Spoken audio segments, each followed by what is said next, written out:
Hello, thank you for joining us live here at Agape Pet Hospital, 2045 Wall Street here in Spring Hill. We are here today to talk about feline dentistry. I'm Dr. Brian Pileggi, and I'm going to be talking to you a little bit. Today we have our patient Doyle under anesthesia already to get his teeth cleaned, and we're going to show you the process of what we go through. One of the biggest hang-ups that I see from a lot of my clients when it comes to dentistry is anesthesia. So we're going to talk a little bit about anesthesia and why there's risk to anesthesia and what we do to try to decrease that risk. So for Doyle, he is a 2.5-year-old male tabby cat, and this whole process for anesthesia started about a week and a half ago. So before we even get to the point of doing a dental cleaning, our process starts long before the fact. We ran some blood work on him just to make sure that he was healthy enough for anesthesia, and on that blood work we're checking his blood counts, his proteins, his liver kidney values, just to make sure he is truly healthy enough for anesthesia.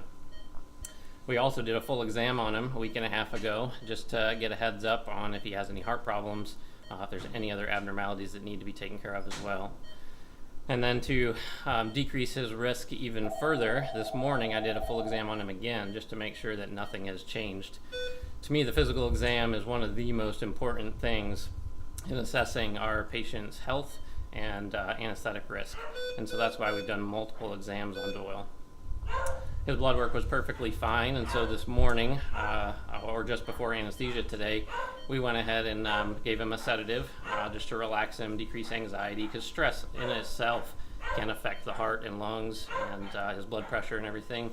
So calming him down with a sedative was really important as well. Then once he was sedated, we placed an IV catheter in his front paw.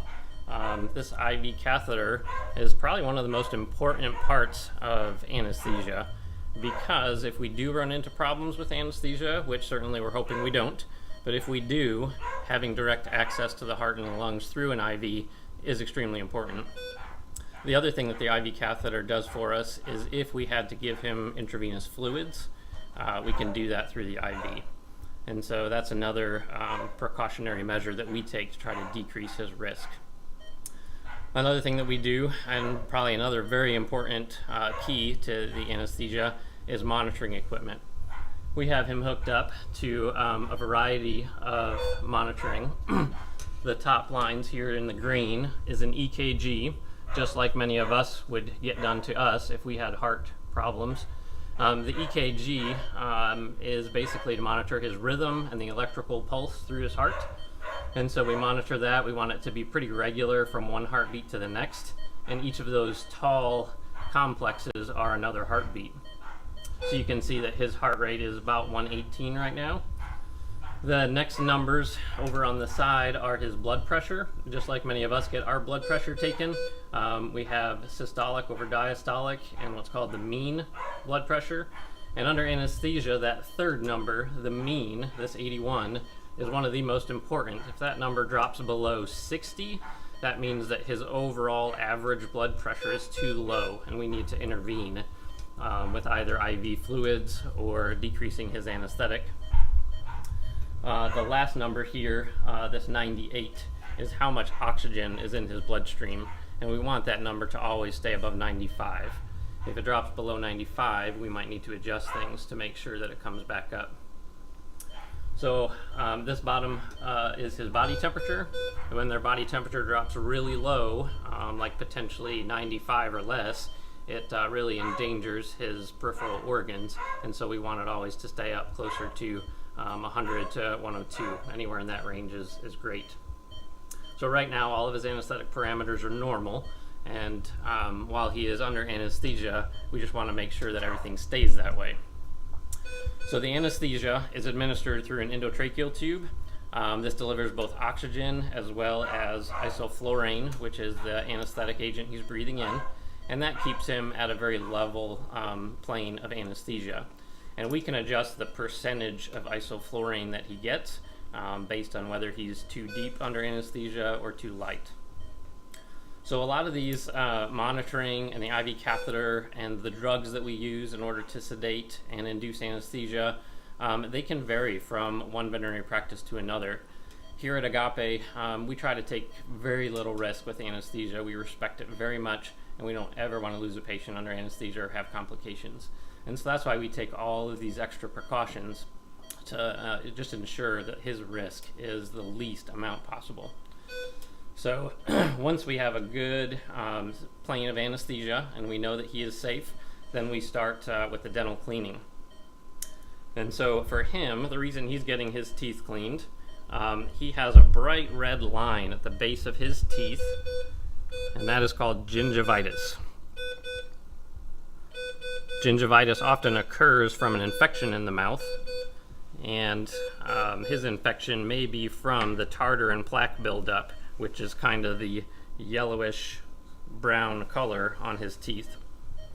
And so what our goal is today is to get that yellowish brown tartar and plaque off of his teeth, potentially give him antibiotics for that oral infection, and to clean up both the outsides and the insides of his teeth.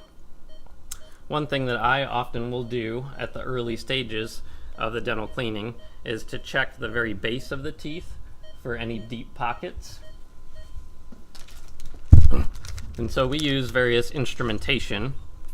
This is a dental probe that will check the depth of the pockets around the teeth. Dogs and cats that get periodontal disease will often have very deep pockets that can predispose them to deeper infection in the jaw. And so we sterilize all of our instruments to try to, again, decrease the risk to our patient. To use non-sterile instruments could actually make things worse. So we sterilize all of our instruments for each patient and between patients. And so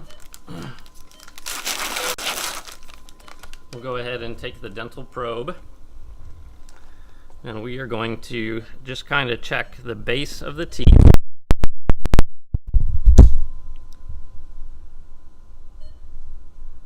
The base of the teeth, there should be just a very slight little pocket, and as we do that, you see that his gums are bleeding, and that is a result of the gingivitis that he has. And that's why this is so important to get his teeth cleaned and under control so we can get rid of that gingivitis. All of that bleeding could introduce bacteria into the bloodstream, and when bacteria gets into the bloodstream, it could lead to heart disease, kidney disease, potentially even diabetes and other problems.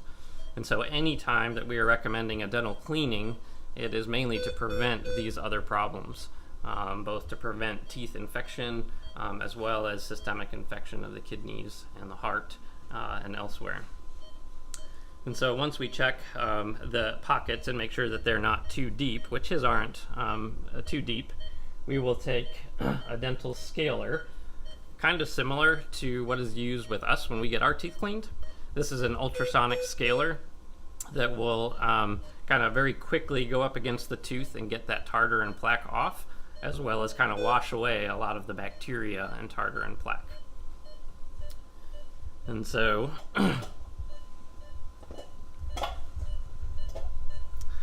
typically when we use this, we will go just very rapidly next to the tooth in order to clean away some of that tartar and plaque.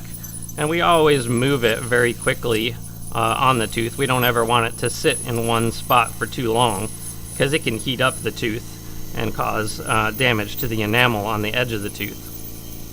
So we're just going to move from one tooth to the next and then go back to that previous tooth that we were at in order to try to get away that plaque and that tartar buildup.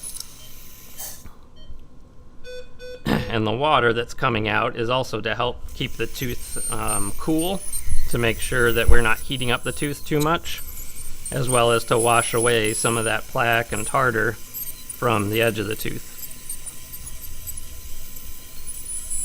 And so sometimes with these, we just need to keep going over top of the tooth numerous times in order to get it clean. And then I'll go back to a previous tooth in order to allow that tooth to cool down. And so we do that on the outside surface of all the teeth, and then we'll do it on the inside surface of every tooth. And then when we're done cleaning all of the teeth, we will use a polisher, just like they do with us when we get our teeth cleaned, in order to polish the tooth and that takes away any small abrasions to the enamel that we may have created by cleaning with an ultrasonic scaler. And so the polishing is very, very important as well.